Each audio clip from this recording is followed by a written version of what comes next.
दरिया सिंध में सक्खर के मकाम पर पानी की सतह में मुसलसल इजाफे का सिलसिला जारी है। सुबह से अब तक 9000 क्यूसेक का इजाफा रिकॉर्ड किया गया है।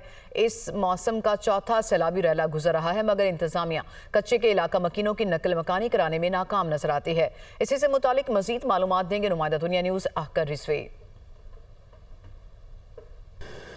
जी, मैं इस वक्त मौजूद हूँ दरिया सिंध के किनारे। 7 सैलियों के खूबसूरत मज़ार भी यहाँ पे वाक़ है और यहाँ पे पानी की सूरत हाल इस तरह से कि चंद ही घंटों में सुबह से लेके अब तक जो है यहाँ पे इजाफा देखने को मिल रहा है और मुसलसल इजाफे का सिलसिला ये कुछ रोज से जारी है और 9000 क्यूसेक के इजाफे के साथ इस वक्त सक्खर बैराज पर पानी की आमद जो है 4,60,000 क्यूसेक रिकॉर्ड की गई है और जबकि जो अखराज है 4,40,000 क्यूसेक्स यहाँ पे अखराज बताया जा रहा है। बात की जाए कच्चे के इलाका मकीनों की तो कच्चे के इलाका मकीनों के लिए गवर्नमेंट ऑफ सिंध की जाने से मुसलसल कोशिशें की गई हैं और उन्होंने जो है उनसे बारहा रब्ता किया है कि किसी सूरत भी यहाँ पे हाई फ्लड की सूरत में, ऊंचे दर्जे की सैलाबी सूरत हाल में उनके गांव डूब जाएंगे, उनको नकल मकानी कर देनी चाहिए।